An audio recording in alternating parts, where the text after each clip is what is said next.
Somewhere in the dark, the wind is moving across an old sea. It is the kind of sea where a man can be lost for so long that the world above him begins to forget him, and the world he came from begins slowly to wait without hope. This is the story of one such man and the long road of his coming home. We will not hurry tonight. The night is wide. The sea is wider still, and the road home, as you will see, is the longest road of all. So settle in. Let the lamps grow dim. We are going to Ithaca first, not to the man, but to the place that has been waiting for him. Chapter 1. The World Before the Return. Ithaca in late autumn. 20 years since the king sailed for Troy. 20 years of his absence settling slowly, like dust, over every stone. Ithaca was never a great kingdom. A small island of gray rock and pale green olives, set at the western edge of the Greek world, where the sea grows wider and the maps grow thin. Goats picked their way along its low cliffs. Smoke drifted from cottage roofs into the long evening. The harbor below the palace held a few fishing boats and the memory of larger ships that had sailed long ago. The palace stood on the hill above the harbor, a long, low building of weathered stone, its courtyards open to the sea wind. Once it had gleamed with care. Now the limewash had paled in places, and grass grew between the stones of the outer steps. A scent of wood smoke and slow disuse clung to its corners. Inside the great hall, the throne of Odysseus stood against the far wall. It was a heavy chair of dark olive wood, polished smooth by years of use, then dulled by years of disuse. A film of fine dust lay along its arms. No one had sat there in a very long time. No one quite dared.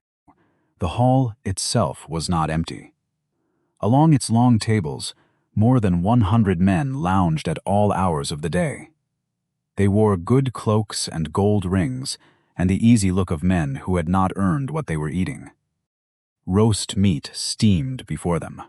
Wine spilled across the wooden boards and was wiped away by other people's hands. They called themselves suitors. They had come from every island and headland of the western sea, claiming that since Odysseus was surely dead by now, his queen must take a new husband. While she delayed her choice, they helped themselves to his cattle, his wine, his bread, his servants, and the long peace of his house. At the head of the longest table sat Antinous, broad-shouldered and beautiful, with the cold smile of a man who has always been told yes. Beside him, Eurymachus, quieter, more careful, far more dangerous. The others laughed at their jokes and lifted their cups when they lifted theirs and watched them, the way wolves watch the largest wolf. A young servant girl crossed the hall, carrying a heavy jar of water. She kept her eyes on the floor. As she passed the long table, one of the men reached out and pinched at her arm. She did not flinch. She had learned, long ago, not to flinch. The water did not spill. From a doorway at the far end of the hall, a young man watched. He had his father's eyes, though he did not yet know it. He stood with his hand on the doorframe, not entering, not leaving. A prince in his own house who had no power inside it. Then he turned very quietly and was gone. High above the great hall, in a smaller room hung with woven cloths, the queen of Ithaca worked at her loom. The lamplight was warm there, and quieter. Outside, the sea wind pressed against the shutters. Inside, only the soft clack of the shuttle and the hush of the wool sliding through her fingers. On the loom hung a great cloth of pale linen, half finished. It was meant to be a shroud, a burial cloth for old Laertes, the king's father, who had grown thin and gray out at his orchard, and would, one day, need to be wrapped for the fire. Until that cloth was finished, Penelope had said she could not even think of marriage. The suitors had agreed. They had not noticed, for almost 3 years, that the cloth never grew. Each morning, Penelope sat at the loom and wove. Each night, when the palace had quieted and the men slept off their wine, She came back with a small lamp and unwove what she had made. Pale threads pooled at her feet like something pulled out of time itself. When her hands grew tired, she would set down the shuttle and walk to the narrow window that faced west, toward the open sea.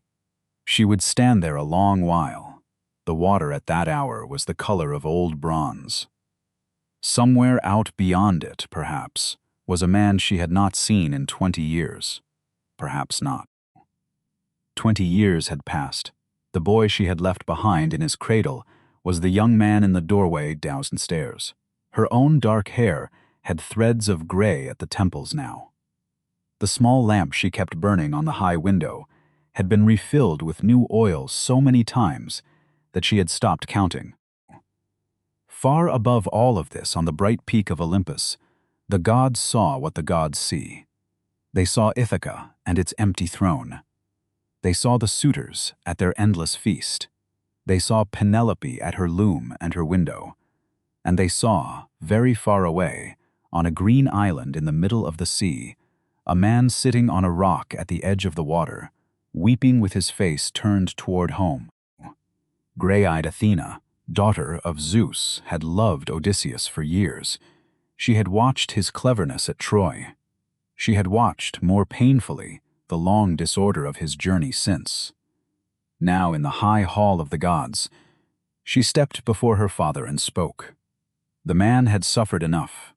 The house had waited enough. It was time. Zeus listened, and after a moment, he nodded. The other gods watched without speaking. Hermes was sent to one place. Athena chose another. She lifted her spear and her gray cloak, and she stepped from Olympus into the long blue air, and she came down toward Ithaca like a thought arriving in someone's mind. Below, in the quiet harbor, the young man from the doorway stood looking out at the sea, troubled, uncertain, not yet knowing that he had been chosen. The lamps in the high window still burned. The half-finished shroud waited on the loom. The dark water kept its secret a little longer, and on the path up from the shore, a stranger was already walking toward the gate. Chapter 2. The Sun's Journey. The first journey of the Odyssey is not the long, weather-beaten one of its hero. It is the short, careful one of his son. The stranger reached the gate of the palace as the long shadow of evening fell across the courtyard. She wore the cloak and travel staff of a foreign chief from the islands of the north. Her gray eyes were calm. Telemachus, standing at the edge of the great hall, saw her first. He came down the steps to meet her. He took her hand, took her spear, set them by the door, and led her to a chair, not in the rough press of the suitors, but apart, in a quiet corner, where a small table was made ready with bread and cheese and wine. He did not yet ask her name. They spoke softly while the suitors laughed in the hall. The stranger said her name was Mentes. She said she had known Odysseus once. She said his father was alive. She said the boy was not a boy any longer, and that no one was going to give him back his house if he did not go and ask for it. Telemachus felt something move in his chest like a sail filling. When he looked up to ask another question, the chair across from him was empty. The cup beside it was still full. From the doorway, a small dark bird lifted into the air and was gone over the courtyard wall. The next morning, for the first time in his life, Telemachus called the men of Ithaca to assembly. He stood in the open square below the palace and held his father's herald staff with both hands. He spoke. His voice broke once. He kept speaking. He said his house was being eaten alive, and that the gods would not allow it forever. Antinous laughed. He said the queen's tricks were the cause of all their trouble. The shroud weaving had been discovered, and her time was up. She should go home to her father and choose a husband from among them like an honest woman. The other suitors murmured agreement. They did not move from where they sat. Telemachus did not answer them. That afternoon he went down to the harbor and walked along the line of fishing boats. By evening, a slim ship had been quietly readied, with a crew of 20 young men loyal to his house. The gray-eyed friend stood beside him, now in the form of Mentor, an old companion of his father's, with a kind face and a steady voice. Before he stepped onto the ship, Telemachus tightened the leather strap of his belt and rested his hand for a moment on the hilt of his father's bronze sword. It was the first time he had worn it. The weight of it surprised him. The night wind off the harbor smelled of salt and pine. They sailed south through the dark. The stars came out one by one, and then, all at once, in the great soft river of the Greek sky. Mentor stood at the steering oar and said nothing.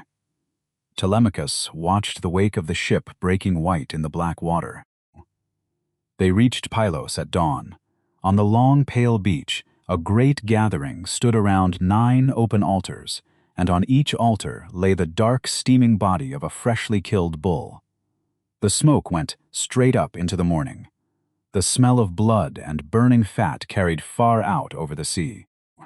At the head of the gathering sat old Nestor, the oldest of the Greek kings who had survived Troy.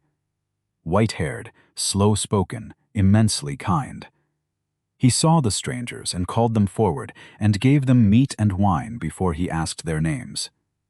That, in those days, was the law of every honest hall. Around the fire that evening, Nestor talked.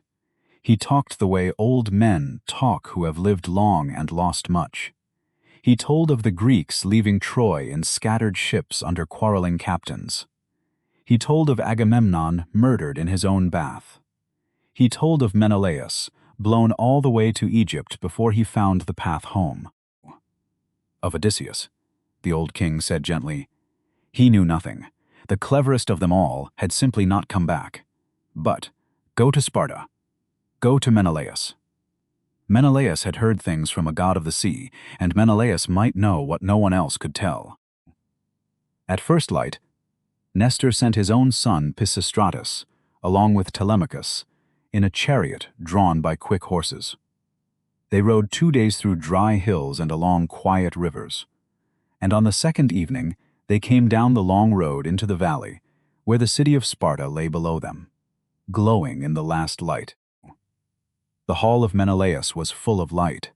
Bronze and gold and amber gleamed on the walls. Long polished tables stretched the length of the room, and the smell of roasted meat and warmed wine filled the air. Telemachus, who had grown up in the half-ruined hall of his absent father, stopped in the doorway and could not speak. Then a woman came down the long room. She was tall and very still, and beautiful in a way that made the room go quiet. Helen of Sparta, who had once been Helen of Troy. She looked at Telemachus carefully and smiled. "This is the son of Odysseus," she said quietly to her husband, "or my eyes have lied to me all my life." That night, as the stories of Troy began to be told, and the men's voices grew rough with old grief, Helen took a small phial from a carved wooden cabinet and poured a few drops into the great wine bowl. The drug was called nepenthe, a medicine of forgetting. The grief in the room softened. The stories could be told. She poured the cups herself. Then Menelaus turned to what Telemachus had crossed the sea to hear. After Troy, his own ships had been blown to Egypt and held there by contrary winds for many days. On a quiet shore he had wrestled the sea god Proteus through all his shifting forms, into a lion, into running water, into a flame in his hands, until the god yielded the truth. Of all the Greek captains, Proteus had said, only one was still alive but unable to come home. He was held on a green island in the middle of the sea by a goddess who would not let him go. He sat by the shore in the long afternoons and wept for his country and his wife and his son. His name was Odysseus. The name lingered in the firelight. Telemachus did not move for a long time. Outside, beyond the gold-lit walls of Sparta, the wind was moving over the dark hills toward the coast where his ship waited. Far away, On a stony island, more than 100 men were already plotting how to kill him on his way home. Chapter 3. The Prisoner of Paradise. 7 years on a green island, and the most cunning man in the world still could not find a way home. While Telemachus sat in the firelight at Sparta, the man himself was very far away. West of every map the Greek sailors knew, a small green island lay alone in a wide sea.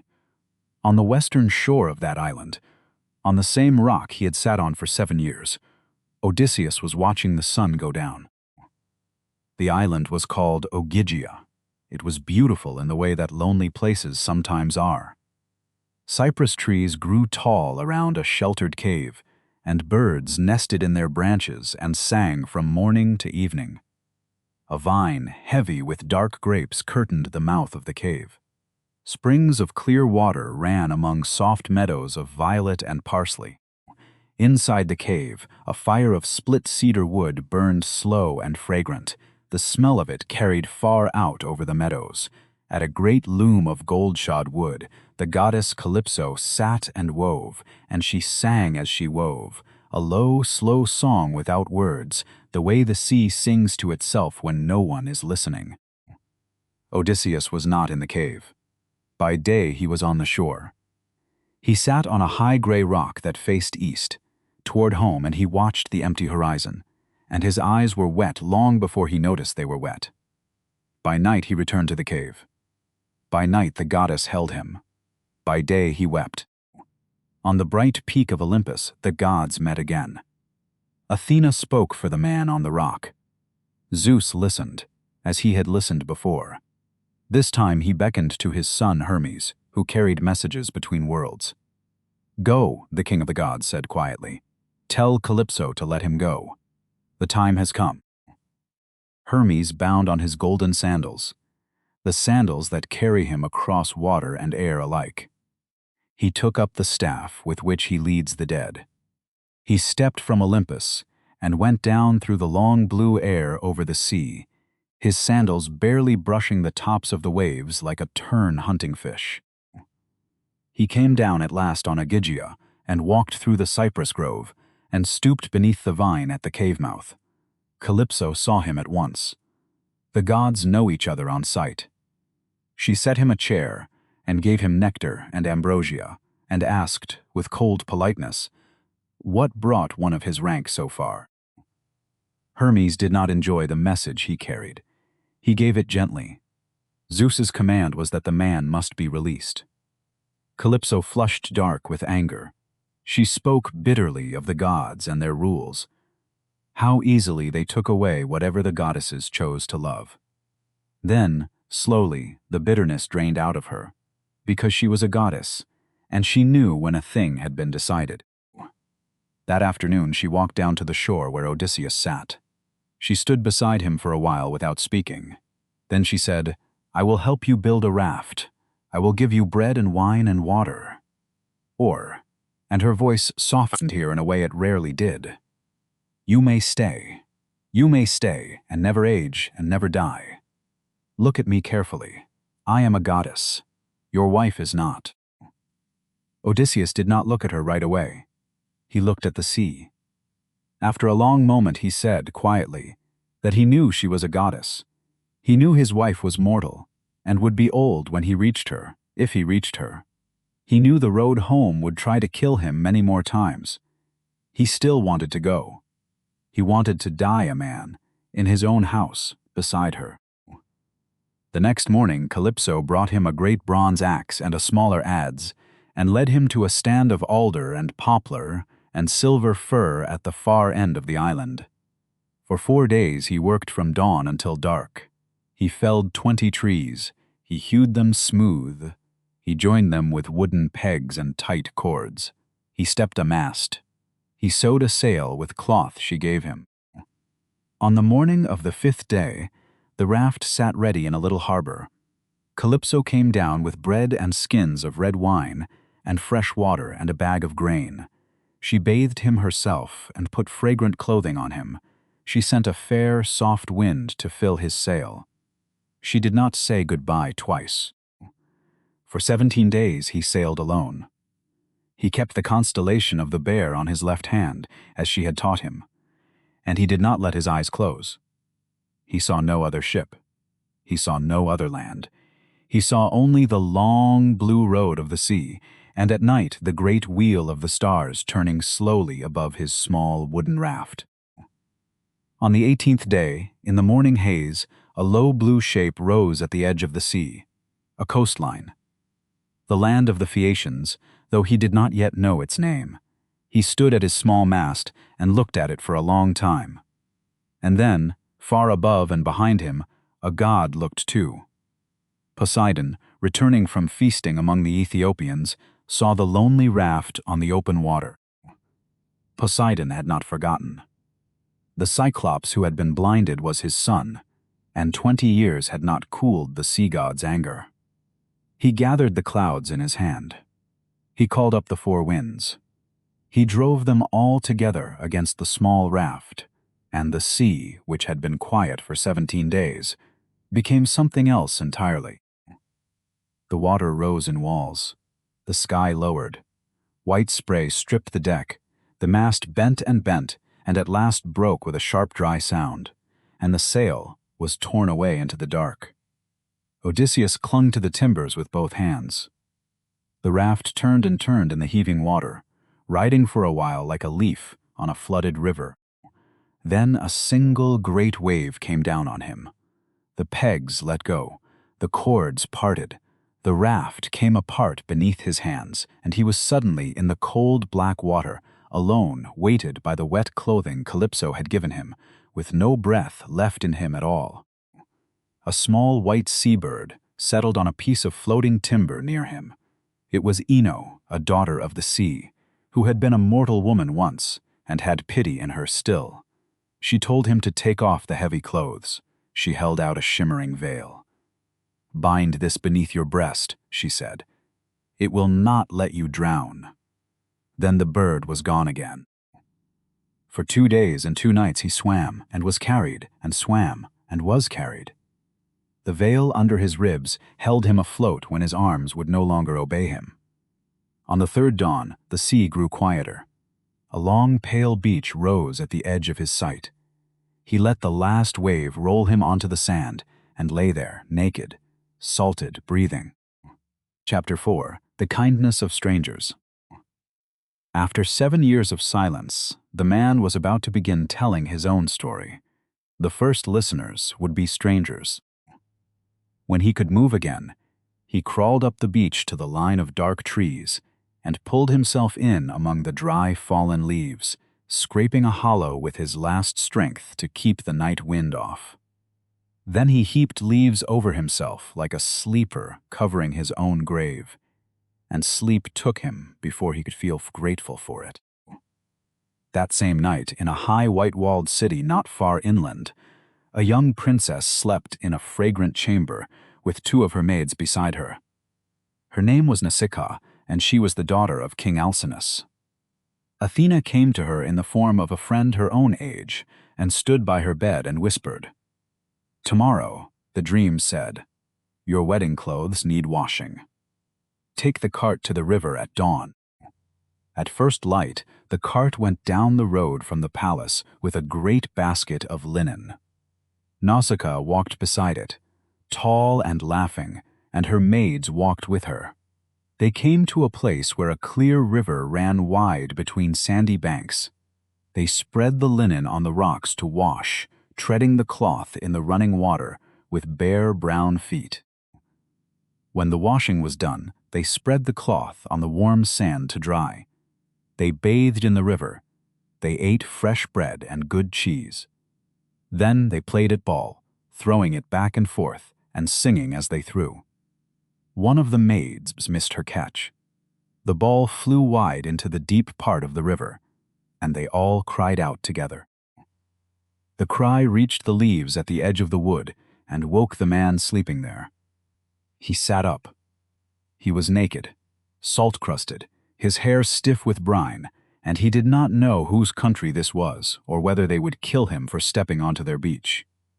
He broke a leafy branch from a low olive bush and held it before himself, and stepped out of the trees. The maids screamed and ran. They scattered along the beach like frightened birds. Only Nausicaa did not run.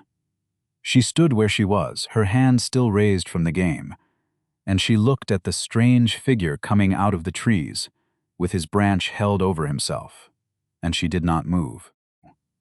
He did not come too close. He stopped at a careful distance, and he spoke from there.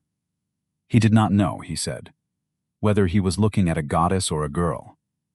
If she was a goddess, she must surely be the daughter of Zeus. If she was a girl, then her father and mother were the most fortunate people alive. He asked only for cloth to cover himself, and the road to the nearest town. Nausicaa was not afraid. She called her maids back. She had them give him oil and a clean cloak and a tunic from the wedding basket. He bathed alone in the river, and the salt came off him, and the color came back into his skin. When he stepped out among them again, he looked like what he had been before the sea, a king. As they walked back along the road toward the city, Nausicaa told him she could not be seen returning beside him. The people would talk. He should follow at a distance, find the great palace of her father, and walk in. He should pass everyone and go straight to her mother, the queen, and clasp her knees and ask. Athena, unseen, drew a soft mist around him as he went. The palace of Alcinous was unlike any house Odysseus had ever seen. Its gates were gold, hung between silver doorposts, and bronze dogs made by the smith god himself sat on either side of the threshold and never aged. Its garden never rested. Pears ripened beside other pears that were still growing. Figs hung in every season. The wind itself seemed planted there, ripening one fruit and softening another. He passed through the great hall and did exactly as he had been told. He went to the queen who sat by the fire spinning sea-purple wool, and he knelt and put his arms around her knees, and the mist around him fell away. The hall went quiet. Wine paused in cups halfway to mouths. A traveler was asking, in the oldest way, for protection. Alcinous rose at once. He took the stranger by the hand and lifted him from the floor and led him to a polished chair beside his own. A servant brought a basin of warm water for his hands, and a small table, and bread, and meat and wine. The king did not ask his name. The king fed him first. The next day they held games in his honor, as the custom was for an honored guest. The young men of Phaeacia raced, wrestled, threw the discus. One of them, a little proud, asked the stranger if he would not also try. He did not answer at once. Then he rose, took up the heaviest stone of all, and threw it farther than any throw of the day, beyond every marker. Nobody spoke for a moment. That evening at the long feast, the blind bard Demodocus sat with his harp by the central fire. He sang first of the gods, then, gently, of the long siege of Troy, then more gently still of the wooden horse. How it had been built, how it had been left at the gate, how the Greek warriors had hidden inside its dark belly while the city slept. At one of the long tables a stranger drew the edge of his dark cloak slowly up over his face. His shoulders moved very slightly. The tears running down beneath the cloth caught the firelight before they fell into his beard. No one beside him noticed. But at the high table, the king was watching him. When the song was done and the harp had been laid aside, Alcinous spoke gently across the firelit hall. He asked the stranger why a song of Troy could weep him into hiding. He said it was time, perhaps, for the man to speak. "Tell us your name," he said. "Tell us your country. Tell us where you have been." The hall waited. The fire moved on the walls. Odysseus lowered the cloak from his face. He took a breath, and then another, and he began. The story he was about to tell would carry them all back, far back, to the day the war had ended, and his ships had first turned toward home. Chapter 5. The Lotus and the Cyclops. What he told them, that long Phaeacian night, was the story of how he had lost his fleet, sea by sea. He began at the day the war had ended, when the smoke of Troy still smudged the sky behind their ships, and 12 sails followed him out into the open sea. 12 ships full of his Ithacans. His own house had gone to that war, he said, and his own house was sailing back. They could not have known how few of them would. The first land they made was Ismarus, the city of the Cicones. They took the city quickly. They should have left at once with what they had taken. Instead, they stayed by the ships, drinking and slaughtering, while the Cicones gathered their kin from the hills. At dawn, the counterattack came. 6 men from every ship were dead before they got the oars in the water. For 9 days, a wind they had not asked for blew them south, far past every chart. On the 10th morning, the wind dropped. They beached at a quiet shore where strange flowers grew thick in the grass. The light there was warm and slow. The men were tired. Odysseus sent 3 of them inland to ask what people lived in this place. The people of that shore were gentle. They offered the 3 scouts the food they themselves ate, a soft fruit from the local flower, the lotus. The scouts ate of it, and as the sweetness spread on their tongues, the names of their own children fell out of their heads. Their wives became strangers. Their island became a story. They sat down in the grass and did not want to leave. When they did not return, Odysseus came after them with armed men. They had to be taken by force. They wept as they were carried back to the ships. They wept as they were lashed to the rowing benches. The oars went into the water. The lotus flowers shrank to a pale band along the receding shore. The next land they sighted was an island of dark cliffs, where giant men lived who had no laws and no assemblies and no fields. Their flocks and their food grew themselves. Each lived alone in his own cave on his own hill. The Greeks landed 12 men in a single boat, with a skin of strong dark wine, and walked up the path to the nearest cave. The cave belonged to someone enormous. Pens of lambs and kids stood inside it, sorted carefully by age. Wicker baskets hung along the wall, heavy with new cheese. Pails of fresh whey sat by a great firestone in the center. The smell of milk and sheep and stone and slow smoke filled the dim air. The owner of the cave was nowhere to be seen. The men wanted to take some of the cheese and the lambs and run for the ship. Odysseus said no. He wanted to see who lived here. He wanted perhaps the kind of guest gift a traveler is owed in a stranger's house. The men obeyed. They sat down to wait. They were eating cheese by the fire when the master came home. He was the size of a wooded hill. He had one round eye in the center of his forehead. He drove the rest of his flock in before him, and then he lifted a boulder so heavy that 20 wagons could not have moved it, and he set it across the cave mouth. The light went out. When he had milked his ewes and folded his lambs, he turned and saw the small men by his fire. He asked who they were. Odysseus answered politely. He spoke of guest friendship and the gods who watch over it. The giant laughed. Then he reached out and picked up 2 of the men and dashed their heads on the stone floor and ate them whole. The remaining men sat very still in the firelight. Odysseus did not draw his sword. If he killed the giant in his sleep, the boulder at the door would seal them in forever, and they would die of hunger inside a tomb made of stone. He had to think of another way out. He did not sleep that night. In the morning, the giant ate 2 more men for breakfast, drove out his flock, and rolled the great stone back to seal the cave behind him.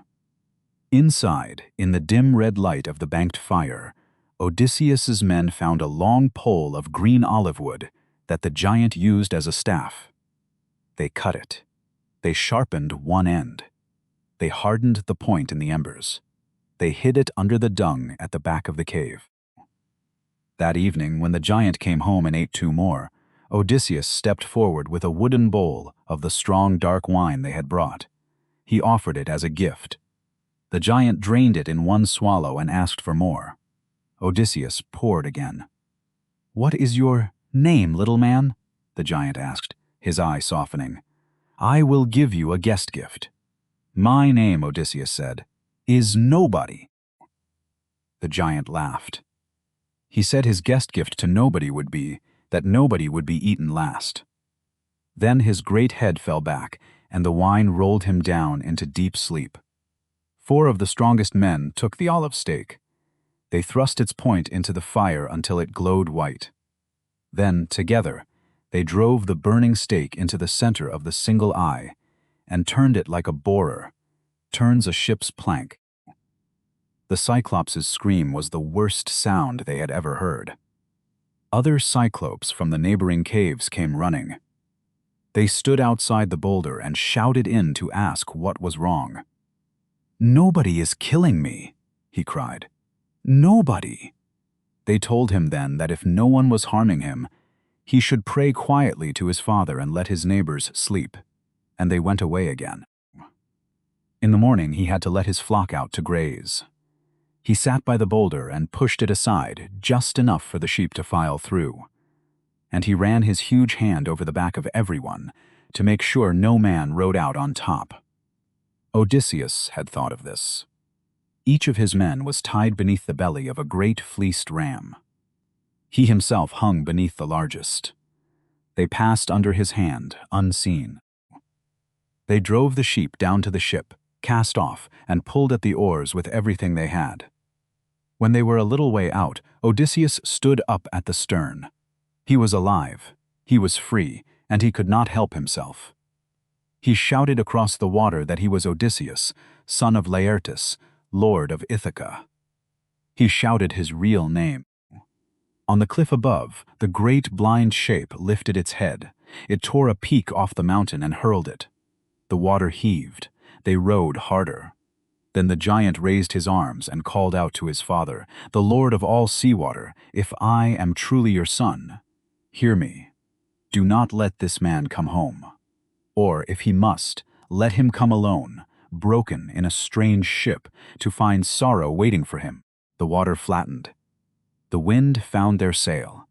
They rejoined the rest of the fleet. 12 ships still, no man missing among the others. But something had been laid across the journey now, he said, and they had not yet known its weight. Far above and behind them, in the sea deeps, a god was listening, and he did not forget. Chapter 6: Winds, Witches, and the Land of the Dead. After the Cyclops, the curse began its quiet work. They came next to a small island that floated on the sea like a copper ring. A wall of bronze gleamed around its low cliffs. Inside lived Aeolus, the king of the winds, whom Zeus had given charge of all the breath of the sky. He received Odysseus and his men kindly, as the gods received their guests. They stayed a month. They told the story of Troy. When they were ready to leave, Aeolus gave them a parting gift. He had taken every wind that might blow them off course and tied it inside a great leather bag bound shut with bright silver wire. The west wind alone he left free to blow them home. For 9 days and 9 nights, Odysseus stood at the helm and did not sleep. The west wind held steady and soft. On the 10th dawn, the long shape of Ithaca rose out of the sea ahead of them. They could see the smoke of cook fires on the shore. They could see, very small, the figures of fishermen pulling in their nets. Then he sat down at last to rest, and his eyes closed.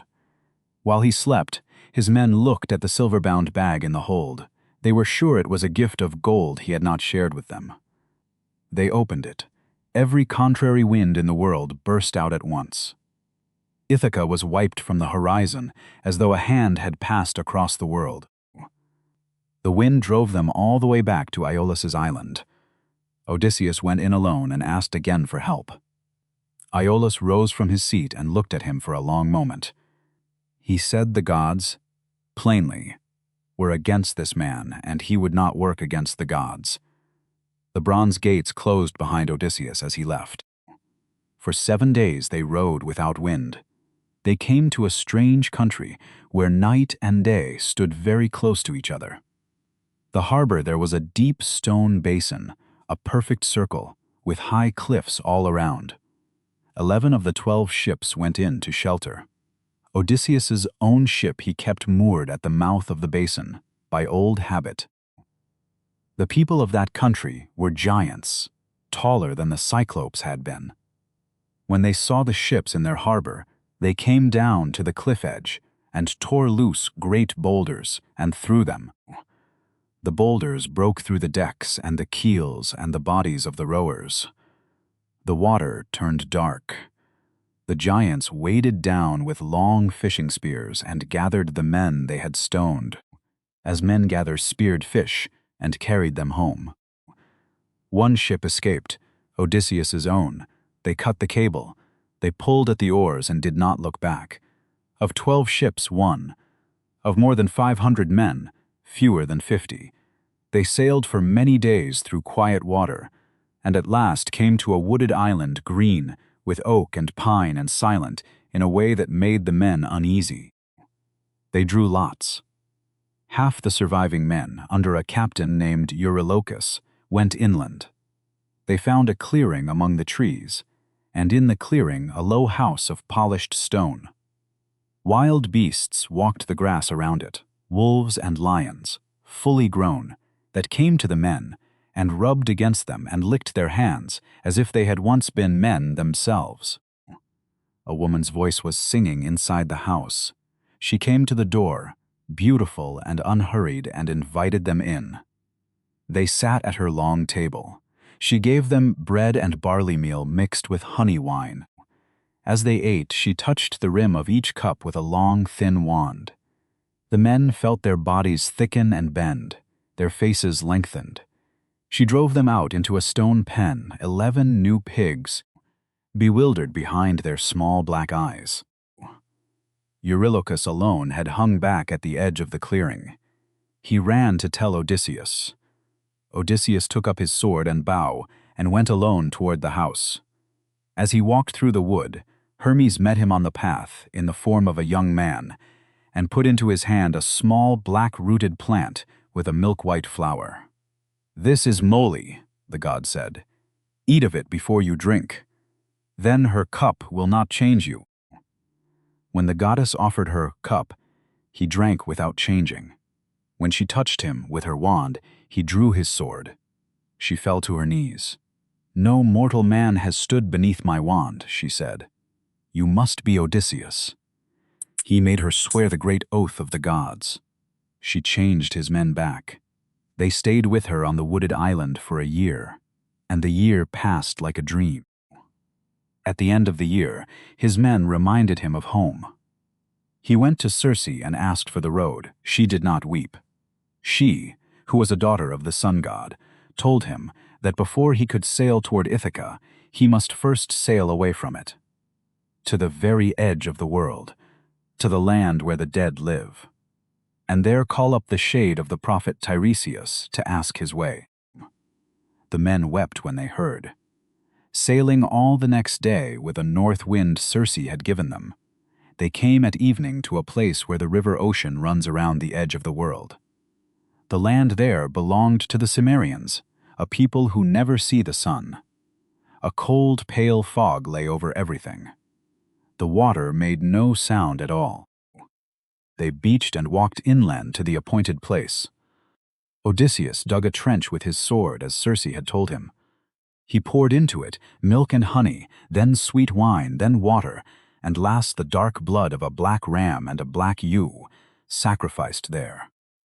The shades of the dead came up in a great pale crowd. Old men, young men, brides in their wedding clothes, soldiers with the wounds still in them. Odysseus held them off with his sword until Tiresias should come. The blind prophet rose at last from the throng. Odysseus let him drink. "Poseidon's anger you cannot escape," he said, "but you may yet come home, if you can keep your hands off what is not yours. When you reach the island of the sun, do not touch the cattle there. If you do, every man with you will die." When Tiresias had drunk and spoken, Another shade pressed forward to the trench, an older woman with eyes Odysseus knew. He stood very still. It was his mother. He had left her alive on Ithaca 20 years before, and he had not known she was gone. She told him she had died of waiting. The grief, in the end, had been too much, and her heart had simply stopped. He could not speak. Then he tried to embrace her. His arms passed straight through her shape as through smoke. He tried again. Again his arms closed on nothing. A third time he tried, and a third time she was not there. She looked at him with great love, and said it was only the way of the dead. They had no flesh now, no warmth, only memory. Then she stepped back into the dark and was gone. He saw others, old comrades from Troy. Agamemnon, who told him the bitter end of his own coming home. Achilles, who said he would rather be the lowest farmhand alive in the sun than king of all the dead. After a while, the wail of the dead began to sound like a single low cry, and he was afraid, and turned, and ran for the ship. They sailed back through the cold fog, and out of it, and the world's edge fell behind them. They came again to Circe's island, where she met them on the beach with food and clean water, and she stood with Odysseus that last evening, and told him, very quietly, what waited on the next stretch of sea. Chapter 7. The Sirens, the Monsters, and the Wrath of the Sun. The last part of the tale was the hardest to tell. 3 trials in close succession, and a man who walked out of them alone. That last evening on her wooded island, Circe walked with him on the beach, and named the dangers that lay ahead. First the singers on the rock, then the strait between 2 deaths, then a green island where the cattle of the sun grazed, untouched and untouchable. Whoever harmed those cattle, she said, would never see his own roof again. At sea the next morning, the wind dropped suddenly into utter stillness. The water became flat and pale. Odysseus took out a great wax of bees and softened it in his hands and pressed a piece into each man's ears. Then he had them lash him upright to the mast, his back against the wood, his arms tied behind it. Whatever I cry, he told them, do not loose me. Bind me tighter. The rocks rose out of the windless water. On them sat 2 figures of women, with white arms and dark eyes. They began to sing. The song was the most beautiful sound he had ever heard. It promised him every secret of the world, his own glory at Troy, the meaning of his life. He fought against the ropes until his wrists ran with blood. The deafened crew rowed past, watching him struggle, and tightened the cords as he had asked. When the song faded behind them, the wax came out of the men's ears and the ropes were loosened from his wrists. He sat down on the deck. He did not speak for a long time. The water around the ship was still flat. The rocks behind them sank slowly into the haze. Soon the sea narrowed. 2 great cliffs rose on either side of a passage no wider than a bowshot. On the right cliff, near the top, was the mouth of a high cave. On the left, the water itself boiled in a great spinning hollow, sucking down everything that came near. Charybdis on the left, Scylla in the cave above on the right. Circe had told him there was no clean way through. Charybdis would take the whole ship. Scylla would take 6 men, 1 from each of her 6 long necks and only 6. He chose Scylla. He did not tell his crew what he had chosen. He put on his armor and went forward to the prow and watched the cliff. They steered tight against the right-hand cliff to keep clear of the whirlpool. The men were watching Charybdis on the left, where the water was loud. They did not see the long necks come down out of the cave mouth above them. They were taken in a single motion. 6 men, lifted up into the dark of the cave, calling his name. He could do nothing. He had to keep the ship moving. The water widened again. The cliffs fell behind. The men who were still alive sat at their oars and did not speak. They had heard their friends called up out of the boat by name, and they did not look back at where the cave had been. The sea was open before them once more. On the third day they came to the green island Tiresias had warned of. The ground was gold grass and clover. White-tailed cattle grazed in long quiet lines, and white sheep lay in the shade of olive trees, and the air was full of the soft sound of contented animals. The cattle belonged to Helios, the sun, who saw all things from his chariot and forgot none of them. Odysseus did not want to land. The men were exhausted. Eurylochus argued for one night ashore. Odysseus relented, but he made every man swear by the great oath of the gods that no animal would be touched, even in hunger. They swore. They beached the ship. They cooked the rations they had carried from Circe. The next morning a south wind rose, and they could not sail. It blew steadily for a day, and then it kept blowing. For a month it blew, sometimes hard, sometimes soft, but always against any ship that tried to leave the bay. The rations from Circe ran out. They fished. They hunted small birds. They grew thin. One afternoon, Odysseus walked alone inland to pray for help. Sleep came down on him like a weight from above. While he slept, Eurylochus gathered the men. Better, he said, to die quickly with full bellies than slowly with empty ones. They could sacrifice the best of the cattle to the gods, eat their fill, build a temple to Helios when they reached home. He almost meant it. They drove down the finest of the white-tailed cattle. They cut the throats and let the blood. They stripped the hides and roasted the meat on long wooden spits over the fire. They had no wine for the libation, and they used water. The hides on the ground stirred. The meat on the spits began to lowing softly, as if the cattle were still alive. When Odysseus woke and walked back down to the shore, the smell of the cooking fat was the first thing that reached him on the wind. He cried out to the gods. The gods did not answer. There was nothing left to do. The men ate for 6 days. On the 7th, the wind dropped at last, and they put out to sea. They were no sooner out of sight of the island than Zeus pulled together a storm out of a clear sky. The west wind tore the sail. Black clouds covered the sun. A single white lightning bolt came down and struck the mast in two. The ship broke apart in the next swell. The men were thrown into the water in their armor. None of them rose again. Odysseus alone caught the broken keel and the splintered mast, and lashed them together with a leather strap from the wreck and clung to them. The wind that had blown them out now turned and drove him back toward the strait. He could see, ahead of him, the great mouth of Charybdis already opening to swallow him. At the last moment, the wreckage went into the whirlpool's mouth. Above the whirlpool grew a wild fig tree from the cliff face. Odysseus jumped, caught the lowest branch, and hung. He hung there like a bat for hours, while Charybdis swallowed his raft far below. Then waited, then spat it back up. He dropped, caught the planks, paddled with his hands. For 9 more days he drifted. The sea carried him slowly, slowly, west. On the 10th night, he came ashore on a green island full of cypress and cedar smoke. A goddess walked down to find him on the beach.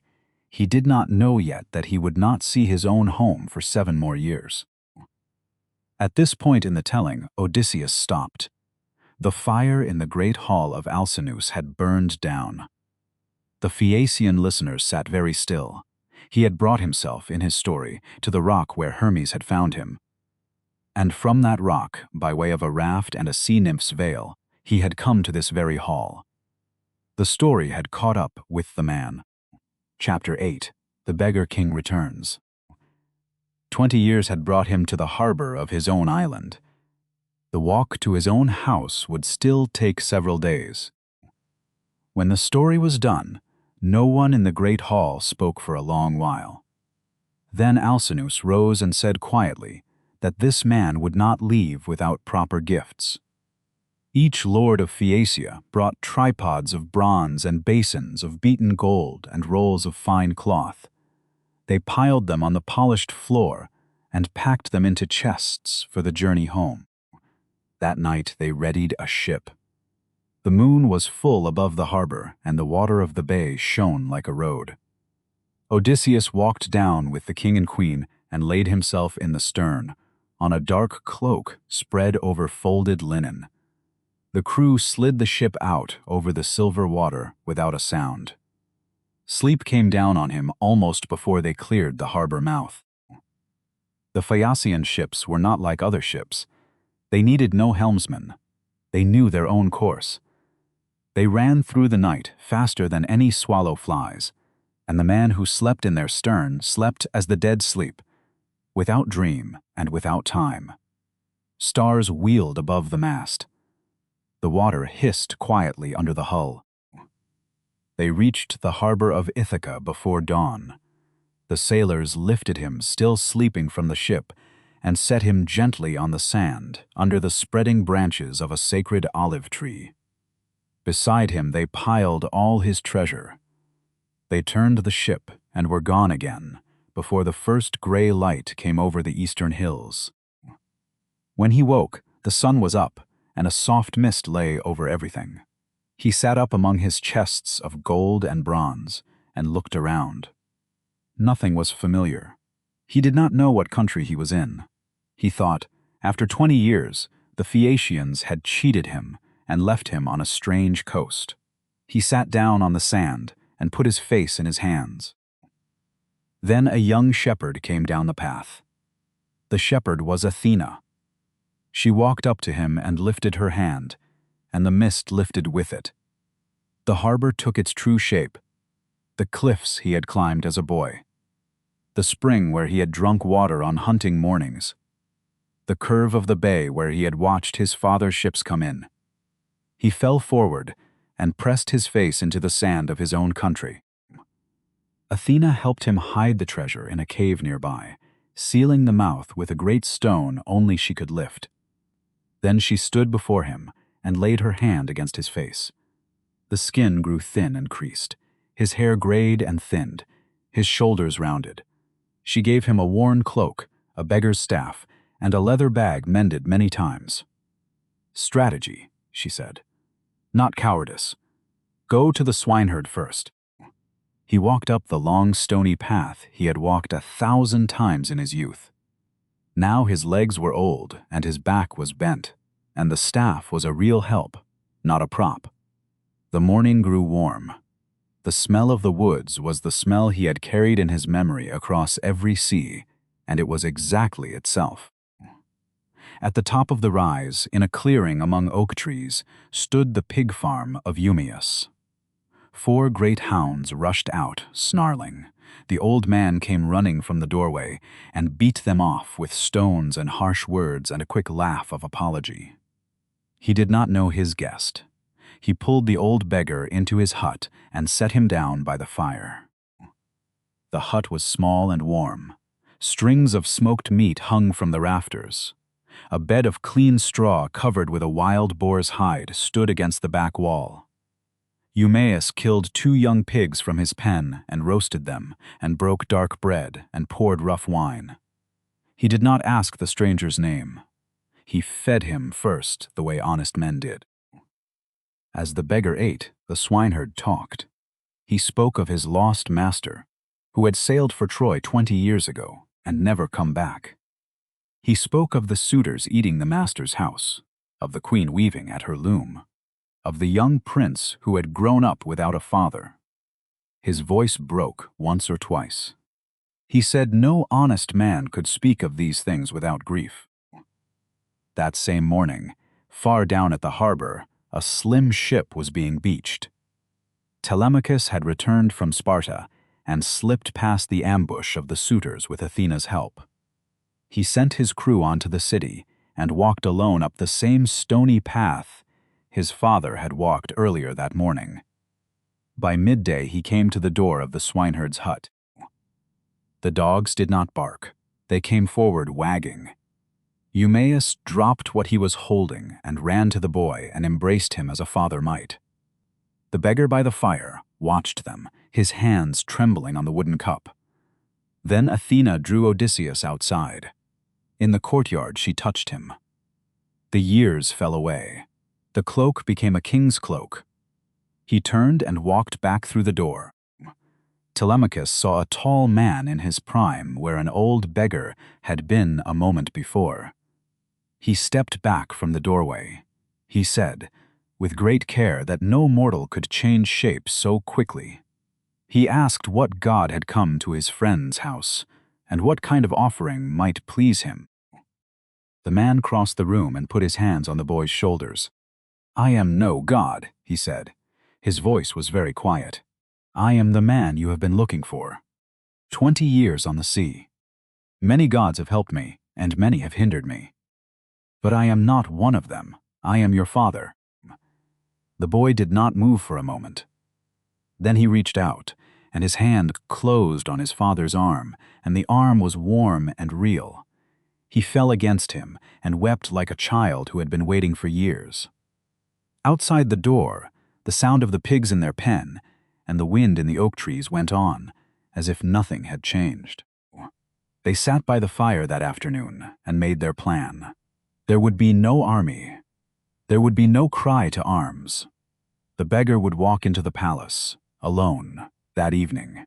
He would suffer everything the suitors did to him. He would wait for the right moment which would come. The boy would say nothing. No glance, no whisper. Until then. When the sun went low, Athena passed her hand across Odysseus's face once more, and the old beggar was back, with his thin hair and bent shoulders and worn cloak. The boy walked down the path first, alone, and went into the city. The old man followed at a distance, with the swineherd at his side, leaning on his staff. Chapter 9. Under his own roof. He had reached his own gate. The disguise still had to hold. The path came down out of the woods and joined the road into the city, climbing past olive groves and goat pens to the upper terrace where the palace stood. The beggar walked it at the end of the day. His staff was real now. His back ached. The sun was setting behind the hills, and lamps were being lit one by one in the houses of the town below. At the outer gate of the palace, on a heap of dung that had been raked there for the spring fields, a very old dog was lying. His coat was patchy, his ribs showed, his eyes were nearly blind. Flies walked across his muzzle, and he was too weak to shake them off. Once he had been the finest hunting dog in Ithaca. His name was Argos. Odysseus had trained him as a puppy. As the beggar passed, the dog lifted his head. The clouded eyes turned toward him. The thin tail moved very slightly in the dust, just once. Odysseus had to keep walking, with Eumaeus beside him, and could not even stop to speak. He turned his face away so the swineherd would not see him weep. Behind him, on the dung heap, the old dog laid his head down again and did not lift it. They walked through the courtyard and into the great hall. The fires were lit. The long tables were heavy with food taken from another man's stores. The suitors lounged in the firelight in their clean clothes. Eumaeus left the beggar at the threshold and went on to greet Telemachus, who was already seated, very still, with his hands folded on the table before him. The beggar moved slowly down the line of tables, holding out his bag the way beggars did. Some men dropped a piece of bread or a strip of meat into it without looking up. Others ignored him entirely. The mood of the hall was loud and easy. They had not noticed that the young Prinas was not laughing, or that a stranger had walked in and was now studying every face in the room. When he came to Antinous at the head of the table, Antinous looked up. He said something cruel about beggars who came to other men's feasts. The beggar answered him gently, "The way a man does who must not yet show what he is." Antinous lifted the wooden footstool from beside his chair and threw it. It struck the beggar on the shoulder. He did not stagger. He did not raise his eyes. He moved on, A murmur went through the hall. Even some of the suitors looked uncomfortable. Word traveled up to the upper rooms, and Penelope heard it. She sent her old nurse Eurycleia to find the stranger and bring him to her chamber, alone, when the suitors had finished their supper and gone to their beds. Late that night, when the hall had emptied at last, Eurycleia led the beggar up the stone stair to the queen's chamber. A small fire burned there. Penelope sat in a high chair beside it, with her unfinished shroud across her lap, the loom standing dark behind her. She lifted her eyes and looked at him for a long moment before she spoke. "Sit, friend," she said. "Tell me where you are from." He told her he was a man of Crete. He said he had once welcomed Odysseus into his own house, 20 years before, when storms had blown her husband's ship to that coast on the way to Troy. He described the cloak Odysseus had worn. A heavy purple cloak fastened with a golden brooch that showed a hound holding down a fawn. He had given that brooch to Odysseus himself, he said. Penelope wept. She wept the way people weep who have held themselves still for too long. When she could speak again, she said no traveler had ever brought her so true a token. She asked his name. He gave a Cretan name she had never heard. She did not press him. Then, as the custom was for an honored guest at the end of a long road, she called for warm water to wash his feet. The old nurse Eurycleia brought a bronze basin and set it on the floor beside him.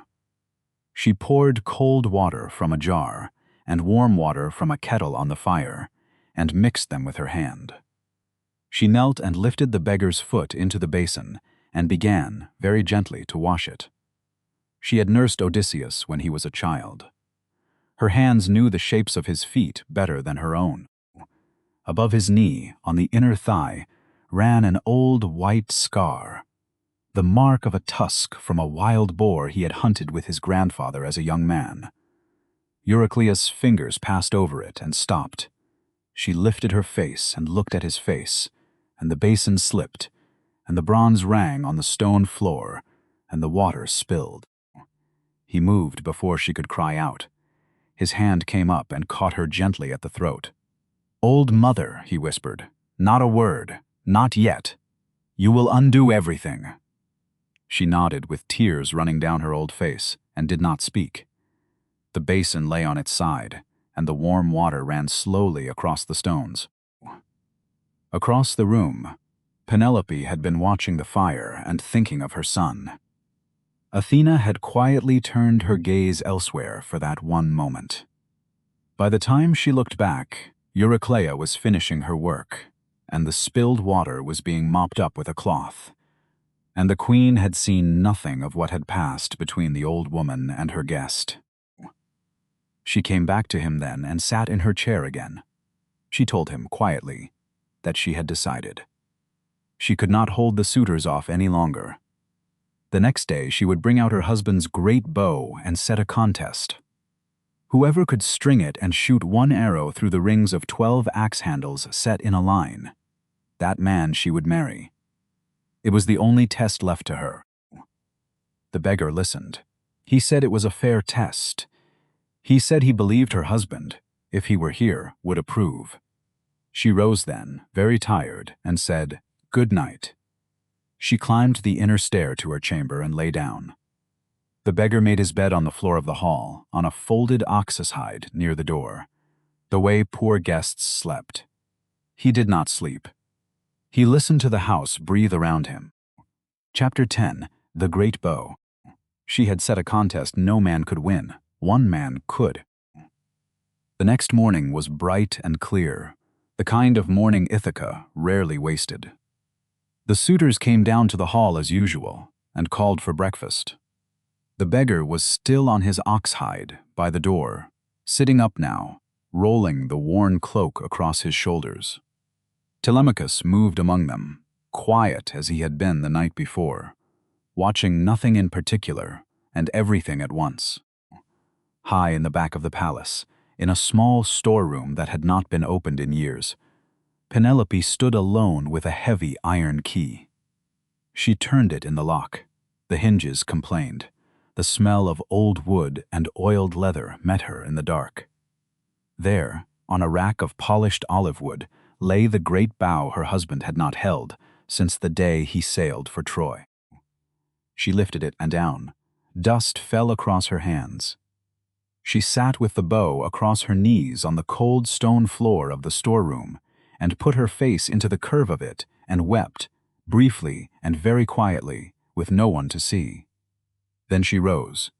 She brought the bow and the quiver of long arrows down the inner stairs and into the hall. The hall went quiet when she entered. She walked the length of it and stood by the central pillar, with the bow across both her arms. She looked at the men who had been eating her husband's bread for years. She told them the contest. 12 axe handles, set upright in a line in the dirt of the hall. The man who could string this bow and send a single arrow through every ring would have her hand. The hearth was raked clear. 12 iron axe heads were set into the dirt floor in a perfectly straight line, their handle rings standing one behind the other like a row of small iron eyes. Telemachus asked to try first, as the host. He took the bow. He set its end against his foot. He bent it once, twice, almost. And then a small motion of his father's head from the doorway told him to stop. He set it down. Then the suitors began. Leodes came first, the priest among them, gentle-handed. The wood would not yield to him at all. Another took it. Another. They braced its end against benches. They set its tip against their feet. Their faces grew red, and they breathed hard, and the great bow stayed as straight as a board in their hands. Someone called for a flask of warm fat from the kitchen. They rubbed the bow with it to soften the wood and the dried sinew. They held it close to the fire. They tried again. The wood did not bend. Sweat ran into the eyes of strong men. None of them could so much as begin to string it. At last Antinous, who had not yet tried himself, stood up and said the test was being attempted on a feast day of the archer god Apollo, and Apollo's own bow could not be expected to yield on his holy day. Tomorrow, he said. They would try again tomorrow. The other suitors agreed too quickly. They knew by then that the bow had defeated them. Then the beggar from his ox hide by the door spoke quietly across the hall and asked if he might be allowed to try. The hall laughed. Antinous turned dark. He said the wine was talking, and the old man should be still and grateful for what he had been given. The beggar did not answer. Another voice cut in then, the queen's. She had not yet left. Penelope said calmly that even an old man might be permitted to set his hand to a bow. He could not win her, she said. That fear was beneath them. But he was a guest in this hall, and a guest might ask. The room was silent for a long moment. Antinous did not look at her. Telemachus rose then. He spoke gently to his mother, and said, "This matter belonged to the men in the hall now, and asked her to go up to her chamber and her women." She looked at him for a moment, surprised at the new firmness in his voice. Then she nodded and went, taking Euryclea and her maids with her, and the door of the upper room closed behind them. The swineherd Eumaeus carried the bow down the hall. The suitors muttered ugly things as he passed. He set the bow into the beggar's hands. He set the quiver of arrows on the floor beside him. He stepped back. Outside, very quietly, he barred the courtyard gate at Telemachus's signal. None of the suitors noticed. The beggar turned the bow over in his hands. He looked along the wood. He felt for the old places where it had been worn smooth by another man's grip. Then, sitting where he was, he took the great curve of it and set it against his thigh. He put a steady pressure on it. The wood, which had defeated 100 men, bent toward him as if it had been waiting.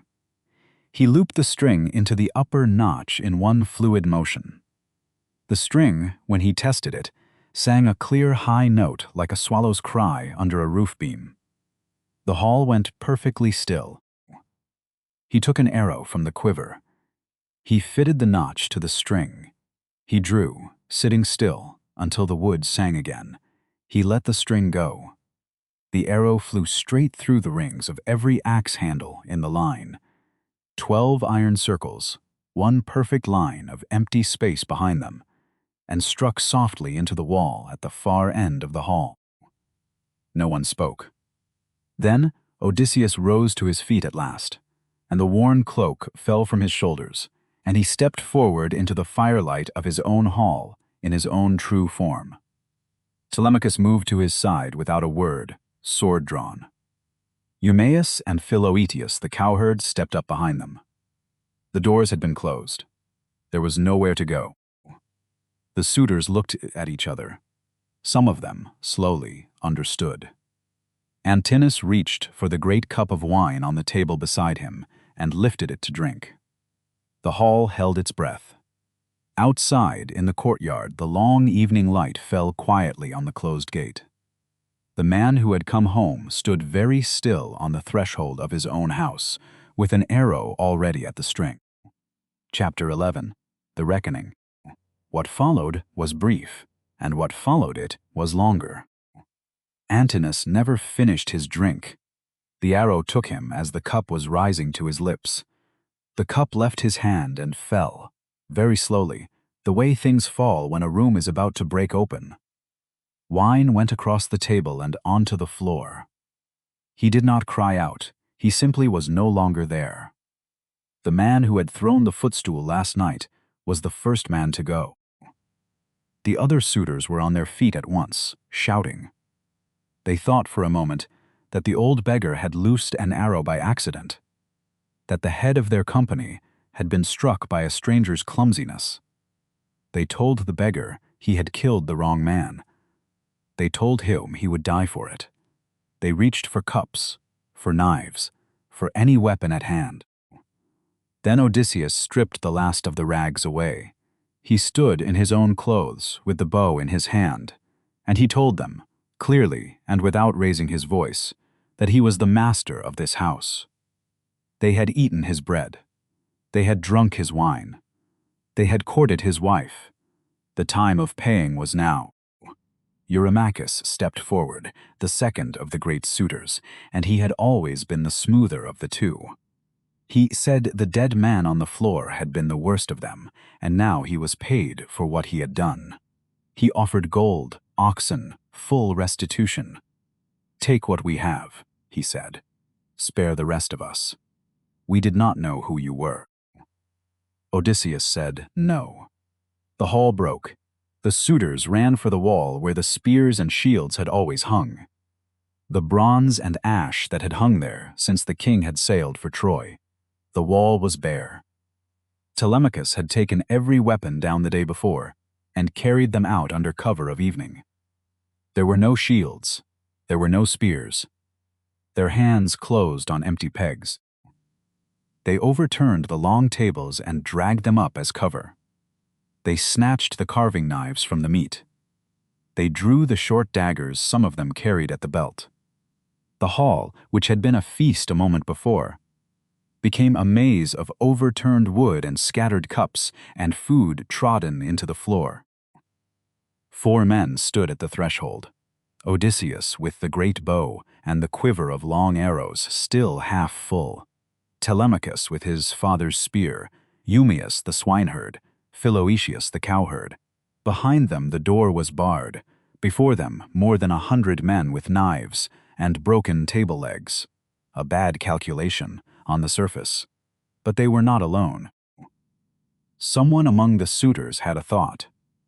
The Gothard Melanthius, who had served them all this time and despised his old master, knew where a cache of weapons had been hidden in a back chamber.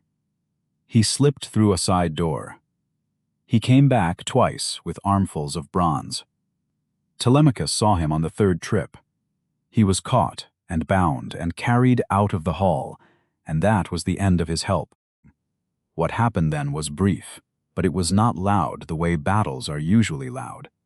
The arrows of Odysseus did not miss. The spear of Telemachus did not stray. The 2 herdsmen kept the side doors. Above, On the high beams, a great pale light gleamed for a moment and was gone. Athena in the shape of a bird, watching from the rafters. The men by the overturned tables did not understand why their courage was leaving them so quickly. When the hall was quiet again, the long room was full of overturned things. Cups lay on their sides, wine and food were on the floor. A great cloak had been pulled half across one of the long tables. The lamps were still burning, not very brightly. Odysseus stood in the middle of the hall with his bow lowered, breathing slowly. He called for the old nurse Eurycleia. She came down the inner stair and stopped at the threshold. She looked at the room and at the man standing in it and lifted her hands as women lift their hands when they want to cry out at good news. He stopped her gently. "No," he said. "Not in a house where the dead are still warm. Cry quietly, mother. Then we have work." The unfaithful servants who had taken the suitors' part were dealt with by the loyal household, away from the hall. And the matter was finished without ceremony. The hall itself still needed to be made clean. Eurycleia called the women who had stayed faithful through all the bad years, and they came down with cloths and buckets and began to set the long tables right and to scrub the stones of the floor. When the floor had been swept and the cloths had been changed, Odysseus had a brazier brought into the hall. He laid sulfur on its coals. The pale yellow smoke rose and spread along the high beams. It touched every corner. It went up the staircase and into the rooms above. It found the cracks and the dark places. The smell was sharp and clean, the smell of a thing being made fit again. When the hall was as cleansed as a hall can be, Odysseus sat down on the polished chair beside the central hearth, the chair he had not sat in for 20 years, and rested his hands on its arms. He looked at Telemachus. He looked at the doorway. Then he sent Eurycleia up the inner stair to wake her mistress, who had slept through everything and did not yet know that the house was hers again. Chapter 12. The Bed That Cannot Be Moved. All that remained between them was a test only she could set, and only he could pass. Eurycleia climbed the inner stair faster than her old legs had moved in years. She came into the upper chamber where Penelope was sleeping, the deep sleep Athena had laid on her, and she shook her gently by the shoulder. "He has come back," she said. "He is downstairs. Your husband is downstairs." The queen opened her eyes slowly, as if from very deep water. Penelope did not get up at once. She said the gods sometimes sent dreams to break old hearts, and old nurses sometimes mistook strangers for the men they wanted them to be. Eurycleia spoke of the scar on the thigh, but Penelope was already rising and reaching for her shawl. She came down the stair slowly, one hand on the wall. The hall had been swept and lit with fresh lamps, and the smell of sulfur was still faint along the beams. A man sat on a chair by the central hearth, his face turned half toward the fire. Penelope stopped just inside the doorway. She looked at him for a long moment. Then she walked down the long room and sat in another chair opposite him with the hearth between them. She did not speak. Telemachus, standing by his father's shoulder, could not bear it. He said, almost angrily, that no other woman would sit so far from her husband after 20 years. He said her heart was harder than stone. Penelope did not look at her son.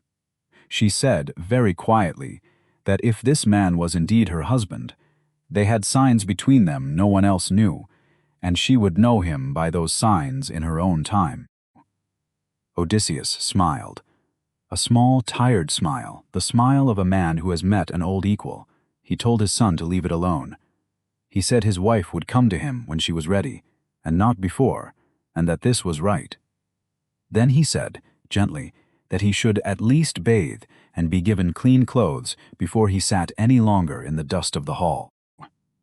When he had bathed, and Athena had passed her hand across him once more, putting back the years the disguise had taken, and a little of his old beauty.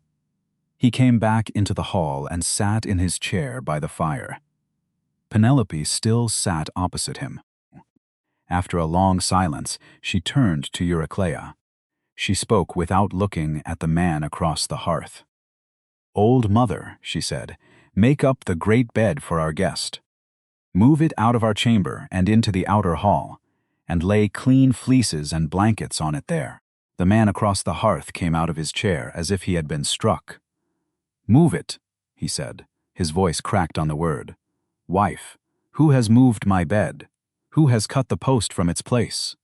No man living could lift that bed out of that room. I built it myself." He stood in the firelight and told her what only the two of them could possibly know. There had been an olive tree growing on the high ground when he chose the place for their chamber. A great old tree, full-grown, its roots deep in the bedrock. He had built the room around it. He had cut its branches at the proper height and trimmed and smoothed the trunk into a bedpost. He had carved the bed itself onto the post, fitted the side rails and the headboard into the living wood, and inlaid it with silver and gold and ivory. The post was the tree. The tree was the post.